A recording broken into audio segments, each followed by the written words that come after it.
Bismillahirrahmanirrahim. Assalamualaikum warahmatullahi wabarakatuh. Alhamdulillahi rabbil alamin. Alhamdulillahi rabbil alamin ya Allah. Alhamdulillahi rabbil alamin. Alhamdulillahilladzi anzala as-sakinata fi qulubil mu'minin liyazdadu imanan ma'a imanihim. Allahumma salli ala sayyidina Muhammad wa ala alihi wa ashabihi ajma'in. Silakan. Bismillahirrahmanirrahim.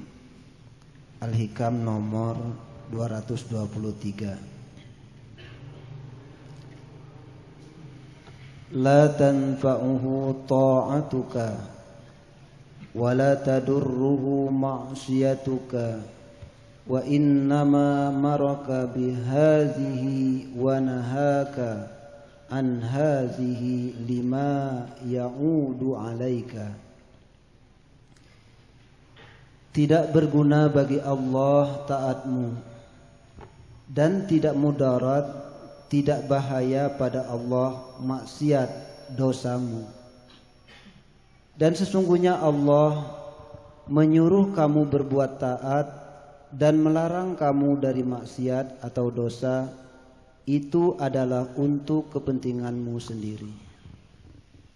Di dalam hadis qudsi dinyatakan, wahai hambaku, andai kata orang yang pertama hingga yang terakhir dari kamu, manusia dan jin, semua berbuat setakwa-takwanya, sebaik-baik hati seorang di antara kamu, maka yang demikian itu tidak akan menambah kekayaanku sedikit pun jua.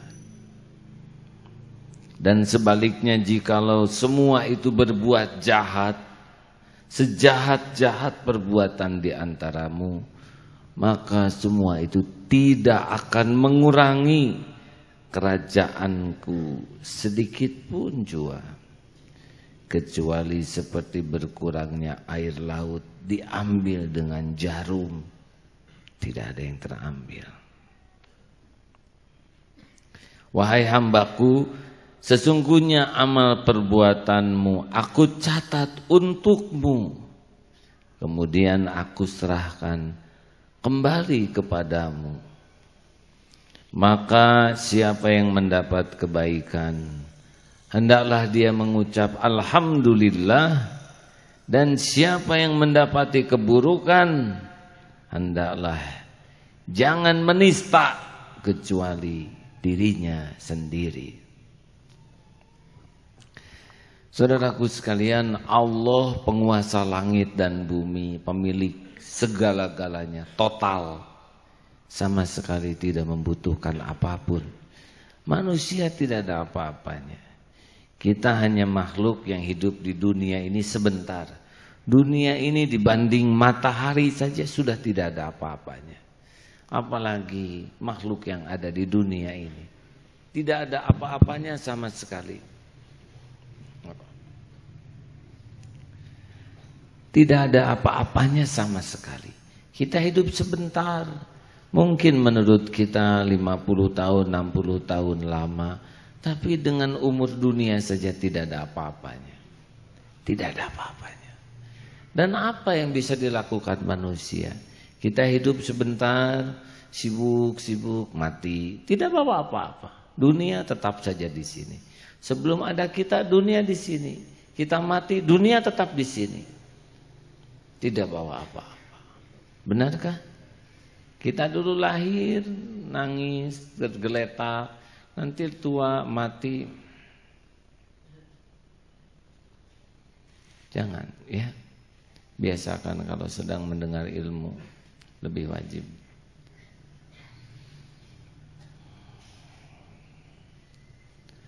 Jadi semua yang kita lakukan tidak meleset, tidak tertukar, pasti kembali kepada kita.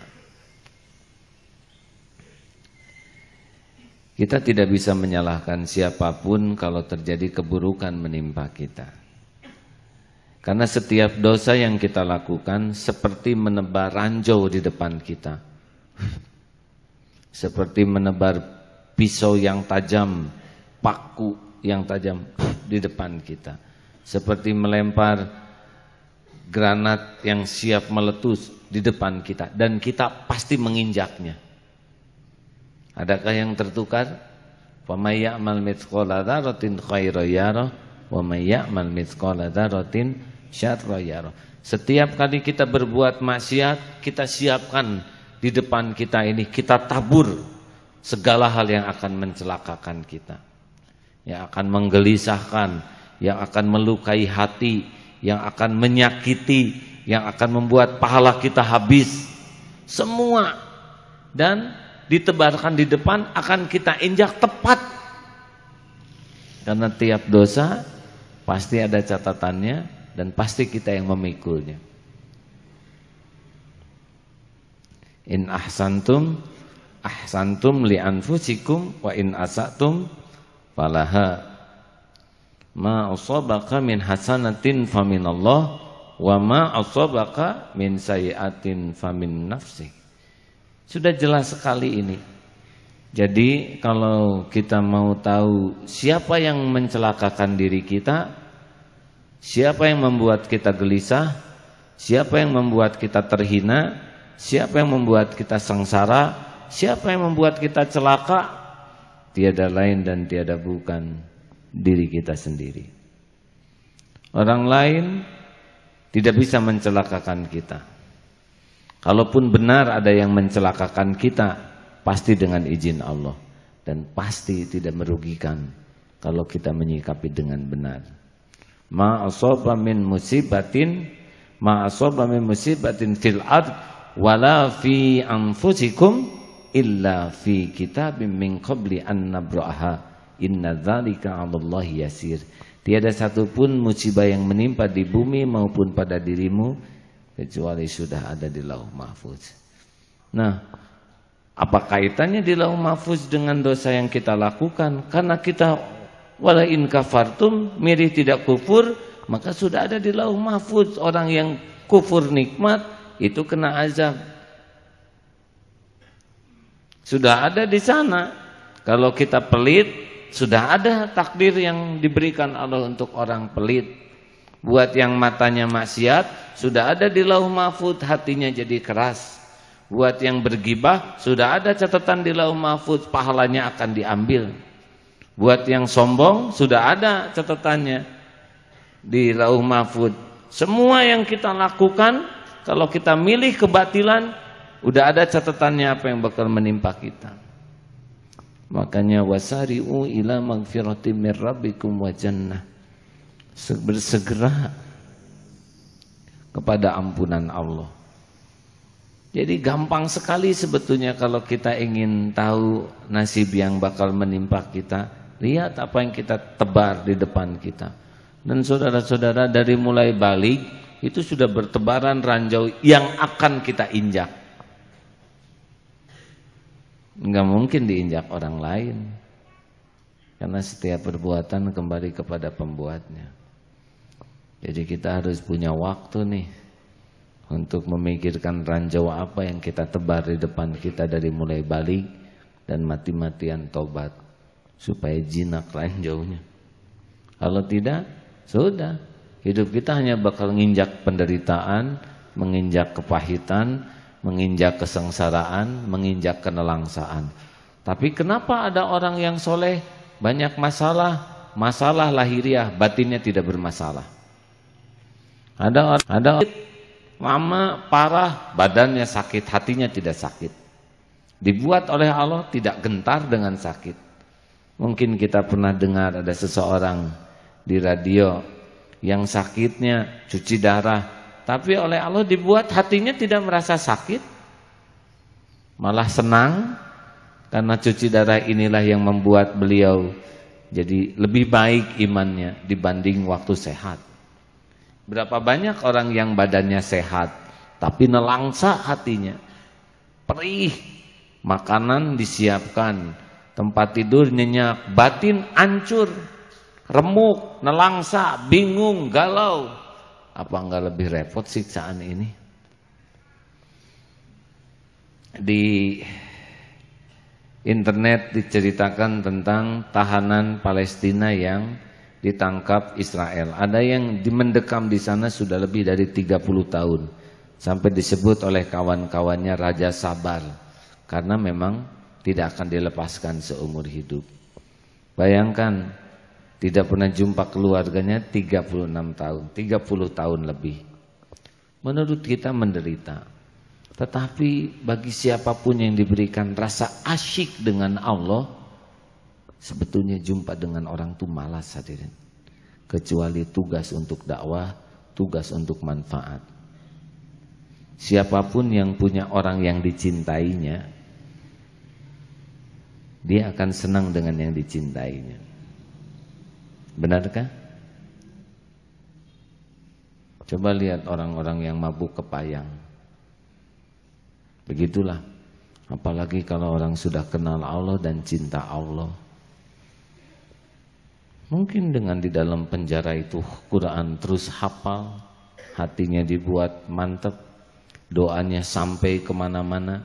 Anaknya memang sepertinya jarak antara penjara dengan jalur Gaza, tapi apa yang jadi jarak bagi Allah kan?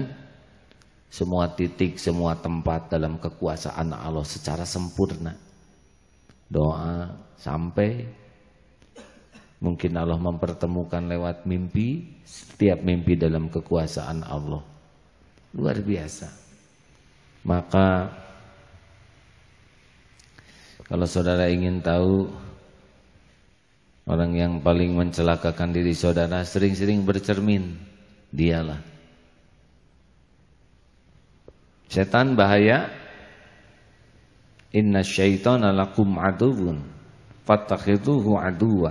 Setan itu musuhmu, perlakukanlah dia sebagai musuh. Tapi setan cuma bisa membisiki, tidak bisa menyesatkan. Kita tersesat karena mengikuti bisikan setan. Seperti Nabi Adam memakan buah itu bukan diwelegan oleh iblis. Tidak, iblis hanya membohong. Ini sebetulnya kamu tidak boleh makan ini supaya kamu tidak kekal, tidak seperti malaikat. Cuman itu yang dilakukan iblis. Dan Nabi Adam memakannya. Jadi yang membuat Nabi Adam diturunkan dari langit bukan tipuan iblis, tapi keputusannya untuk memakan buah tersebut. Jelas? Makanya doanya juga tidak sibuk minta, ya Allah, si iblis yang menipu saya. Tidak. Rabbana dzolamna anfusana. Pengakuan. Dan memang kita yang zolim kepada diri sendiri. Bagaimana kalau ada orang yang menipu kita? Bukankah dia zolim kepada kita? Ya, dia akan dapat dari kezolimannya sendiri. Kenanya kepada kita itu dengan izin Allah. Kalau kita bagus menyikapinya, tidak rugi. Kalau kita salah menyikapinya, rugi. Seperti yang diceritakan dalam hadis yang sahih, bagaimana seorang yang mati merasa mati syahid, tapi ternyata tidak syahid dalam pandangan Allah. Terbunuh tetap terbunuh, meninggal tetap meninggal. Tetapi ketika diperiksa, dia tamparkan tuh amalnya. Dusta kamu. Kenapa? Dia yang menzolimi dirinya sendiri. Niatnya ingin disebut pahlawan, ingin disebut gagah. Siapa yang punya niat itu kan? Siapa yang menggagalkan kesyahidan? Dirinya sendiri. Dermawan, dia dermawan, tapi di sisi Allah dusta kamu. Siapa yang menggagalkan kedermawanannya? Orang lain? Tidak, dirinya. Punya niat yang lain selain Allah. Jadi tidak ada nih yang mencelakakan kita selain diri kita sendiri. Dzalamtu nafsi. Nah, kita lebih sibuk memikirkan orang yang bersikap buruk kepada kita daripada memikirkan keburukan kita sendiri. Kita merasa terancam oleh keburukan orang. Enggak. Tanpa izin Allah tidak bisa. Tidak jatuh sehelai rambut pun tanpa izin Allah. Enggak bisa. Ini tersentuh tanpa izin Allah. Tidak bisa harta kita serupiah pun keluar tanpa izin Allah. Tidak bisa. Ma asaba min musibatin illa biiznillah. Kalaupun terjadi, orang nipu, orang menghina, orang memukul, anjing menggigit, itu pasti izin Allah dan pasti jadi baik kalau benar menyikapinya. Mana ada kejadian buruk bagi orang beriman, ya kan? Makanya jangan merasa terancam secara hakikat oleh orang lain. Kita terancam oleh siapa? Halo? Diri kita sendiri. Apakah omongan orang berbahaya untuk kita? Dihina berbahaya? Berbahayakah? Yang bahaya siapa? Mulut kita sendiri. Nabi dihina, difitnah, dicaci, tidak apa-apa.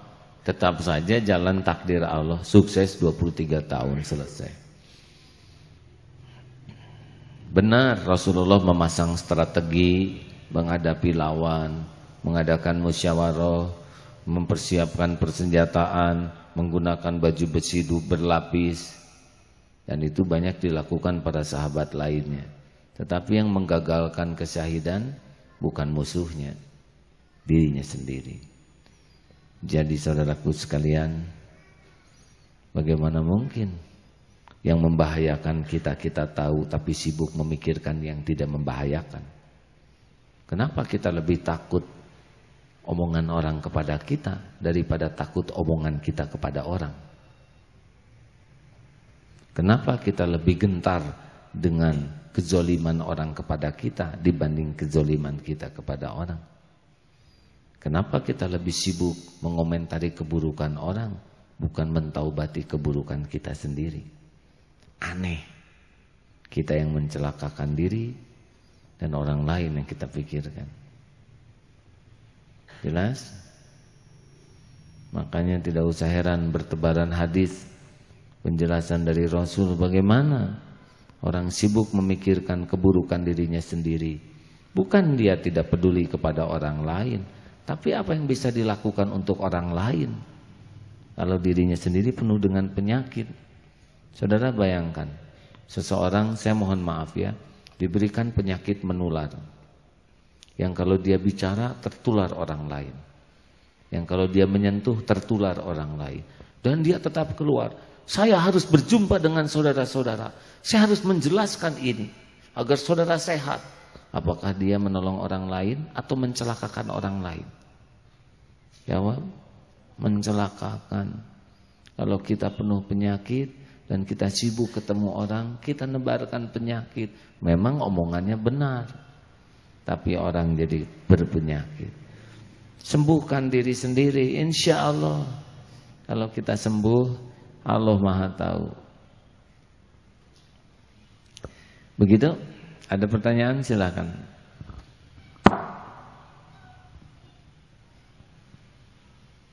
Tidak ada, alhamdulillah.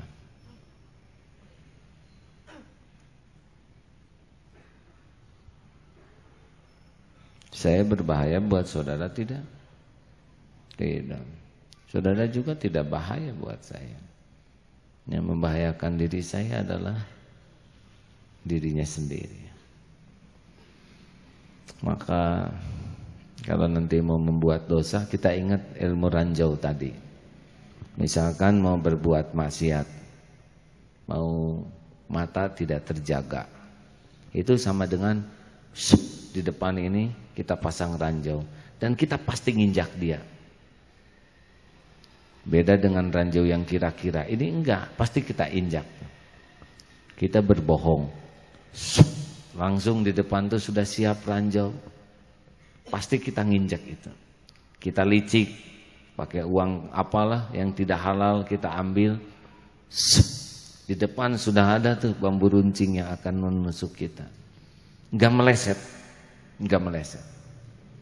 Faman ya'mal mithqala dzarratin khairan yarah, wa may ya'mal mithqala dzarratin syarran yarah. Walaupun kecil, Nanti kita lihat balasan. Mudah-mudahan tercegah nih maksiat. Kalau kita tahu maksiat itu efektif mencelakakan kita. Minimal dari dosa itu adalah gelisah. Ini siksaan yang awal nih. Lezatnya ibadah hilang. Nikmatnya ketenangan sirna. Sudah tidak punya apa-apa.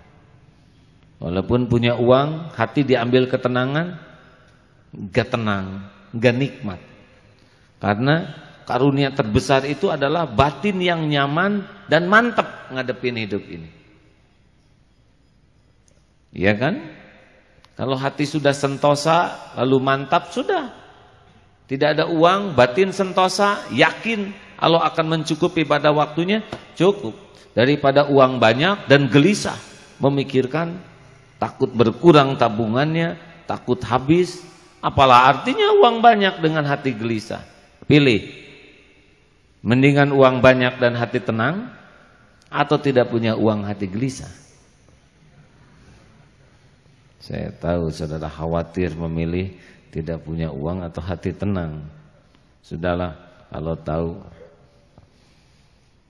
Terima kasih rekan-rekan sekalian. Saya berharap rekaman ini bisa dikemas lalu dimasukkan ke dalam YouTube sehingga seluruh dunia kalau toh Allah menghendaki bisa mengakses dengan baik.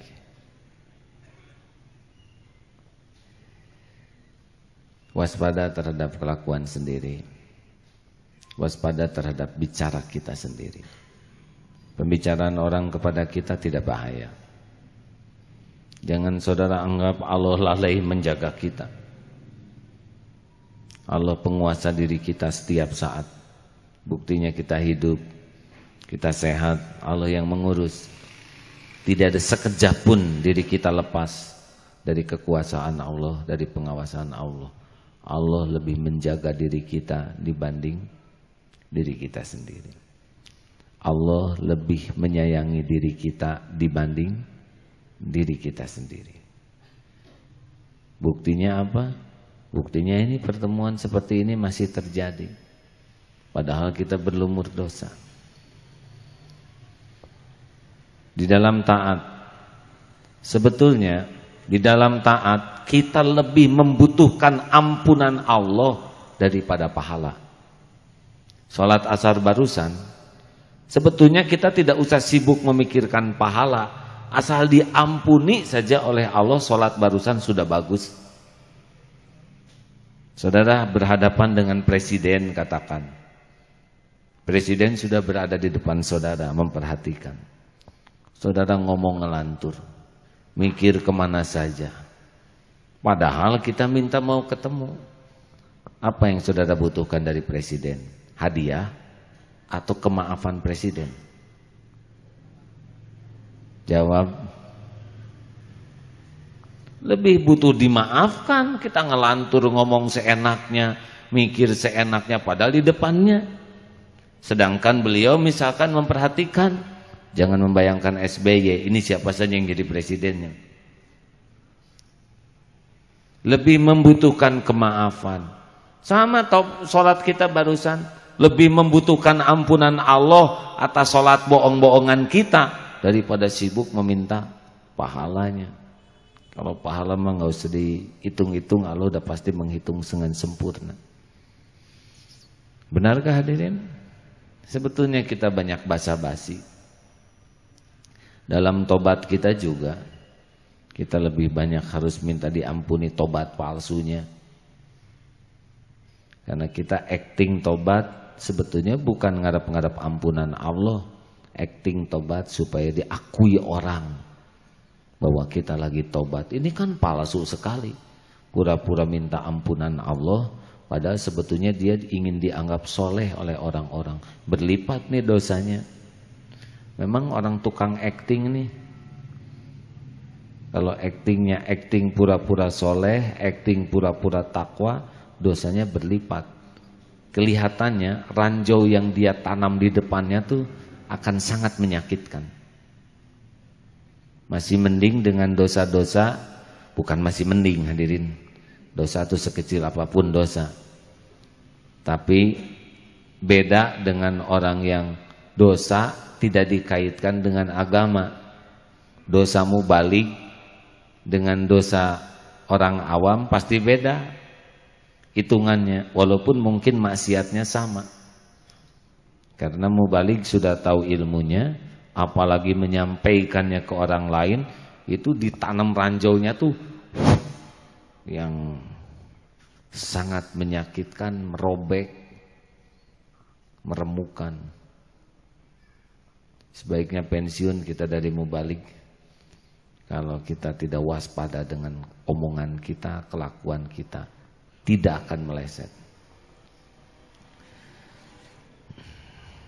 Bagaimana kalau kita menyakiti seseorang? Pasti balik ke kita. Dia tidak melawan, lebih parah lagi. Kalau kita mukul, lalu dia mukul, bagus, impas. Tapi kalau kata dia, saya maafkan, itu lebih parah lagi. Karena Allah lah yang akan membalasnya kepada kita. Siapa yang tahan? Makanya kalau saudara menghina orang dan dia menghina lagi, udah lumayanlah impas. Tapi kalau kita menghina dan beliau senyum, celaka kita nih. Pernah ada seorang ibu-ibu yang menghina begitu pahit kepada tukang dagang yang sederhana, sing sakit kamu seumur-umur. Tukang dagang itu sudah ditawar dengan kata-kata menyakitkan, diam saja. Dan ternyata yang mengatakannya yang jadi sakit. Allah mendengar setiap patah kata. Allah tahu setiap hati yang terluka. Allah tahu persis jeritan hati yang tidak terdengar siapapun jua. Orang yang menyerahkan urusannya kepada Allah. Tidak ada sepatah kata pun selain menunduk. Tapi tidak pernah itu luput dari pengawasan Allah. Makanya waspada. Kalau kita zolim, kita sedang menancapkan di depan kita petaka yang tidak akan meleset. Pasti kita menginjaknya. Nauzubillah min dzalik. Kecuali taubat. Kecuali Allah memberikan ampunan. Wa illam taghfir lana wa tarhamna lanakunanna minal khasirin. Terima kasih saudaraku sekalian, insya Allah keberangkatan jamaah nanti malam dari sini umroh. Ada yang jam 3 pagi pesawatnya, ada yang beberapa jam, sehingga insya Allah sesudah kajian nanti malam saya berangkat ke Tanah Suci. Kalau ada umur, mudah-mudahan kita bisa berkumpul lagi. Kalau umurnya tidak ada, ini kajian hikam terakhir. Insya Allah mudah-mudahan ada umur. Allah mendengar dan Allah yang maha tahu. Doakan saja oleh saudara-saudara supaya diberi umur yang berkah. Amin ya rabbal alamin. Allahumma sholli ala sayyidina Muhammadin wa ala alihi wa ashabihi ajma'in. Alhamdulillah ya Allah, alhamdulillahi rabbil alamin. Segala puja puji utuh sempurna hanya milikmu ya Allah. Rabbana zalamna anfusana wa illam taghfir lana wa tarhamna lanakunanna minal khasirin. Ya Allah, ampuni semua dosa kami seluruhnya ya Allah. Sebanyak apapun yang kami lakukan dosa, hanya ampunan-Mu yang kami harapkan. Dosa yang sengaja, yang tidak sengaja. Dosa yang berulang-ulang kami lakukan padahal kami tahu itu dosa.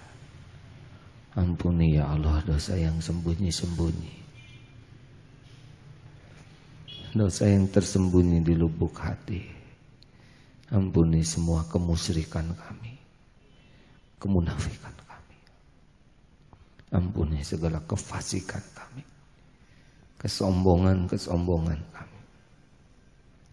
Allahumma inna nas'aluka taubatan nasuha wa taubatan qoblal wa taubatan qoblal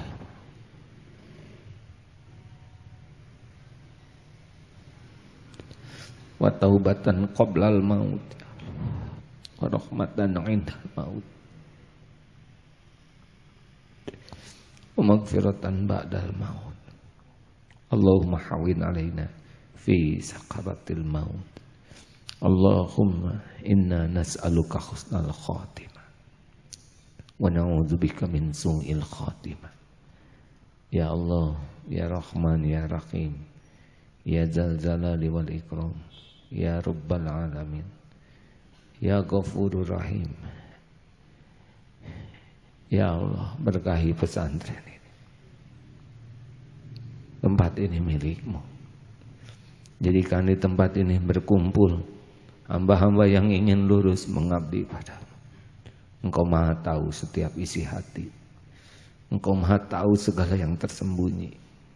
Kumpulkanlah di tempat ini hamba-hamba yang engkau tahu ingin dekat denganmu, yang selalu rindu ampunanmu, yang ingin bisa berjumpa denganmu. Engkaulah satu-satunya yang kuasa membuka hati kami. Bukakan hati kami ya Allah, agar benar-benar hakul yakin padamu. Tiada keraguan sedikit pun di hati ini. Allahumma inna nas'aluka imanan kamilan wa yaqinan shadiqan wa qalban khashi'an. Berikan kepada kami ya Allah istiqomah. Istiqomah mengabdi padamu. Karuniakan kepada kami kalbun salim, hati yang bersih, yang tidak ada kemusyrikan sedikit. Karuniakan kepada kami hati yang utuh ya Allah, hanya untukmu. Jangan pernah ada niat yang lain di hati ini selain mengabdi padamu. Jadikan setiap tetesan keringat, air mata, tenaga, semua untukmu ya Allah. Wah yang maha mendengar. Cegahlah kami punya niat yang lain selain ingin kepadamu. Putuskan harapan kami dari siapapun selain hanya kepadamu. Jangan pernah ada yang menggiurkan dalam hidup ini selain ingin dekat denganmu. Jangan biarkan kami memburu cinta siapapun selain cintamu. Jangan ada kerinduan yang mencekam di hati ini selain rindu ingin jumpa denganmu ya Allah. Jumpa dengan Rasulmu, jumpa dengan para kekasihmu. Allahumma ighfir lil mu'minina wal mu'minat wal muslimina wal muslimat al ahya'i minhum wal amwat. Rabbana atina fid dunya hasanah wa fil akhirati hasanah wa qina adzabannar. Subhana rabbika rabbil izzati amma yasifun wa salamun alal mursalin walhamdulillahi rabbil alamin. Terima kasih hadirin. Allah tahu siapa yang bersungguh-sungguh di antara kita, siapa yang main-main, siapa yang menganggap remeh. Dan itu tidak membahayakan siapapun selain dirinya sendiri. Ketahuilah tidak ada yang termahal dalam hidup ini kecuali keyakinan yang bulat, utuh, kokoh, dan istiqomah, tunduk patuh kepada Allah. Selain itu tidak ada apa-apanya. Mudah-mudahan kita tidak sibuk mencari sesuatu yang tidak berharga. Carilah apapun yang membuat kita yakin dan istiqomah. Insya Allah tidak akan dirugikan. Semua yang kita inginkan ada dalam kekuasaan Allah secara sempurna. Terima kasih saudaraku sekalian. Selamat bermujahadah dengan ikhlas dan istiqomah. Assalamualaikum warahmatullahi wabarakatuh.